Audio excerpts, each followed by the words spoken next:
Hayotimizda har xil insonlarni uchratar ekanmiz-da. Masalan, shunday erkaklar bor, o'zini ayolini chet mamlakatga majburiy ishga yuborishadi-da.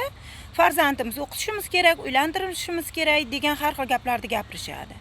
Lekin u ayol chet mamlakatga ketib, keling siz ham mana bu yerga ish bor ekan, juda ham yaxshi oylik ekan, birgalikda ishlaylik desa agar, u ayolning yoniga bormaydi.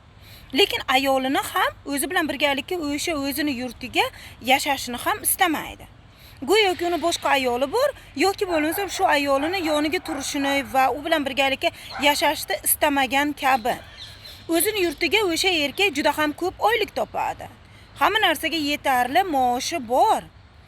Nimagadir shu ayolini chet mamlakatga yuborgan. Bunday erkaklarni alfonsi ham deb aytib bo'lmaydi, dayus ham deb aytib bo'lmaydi.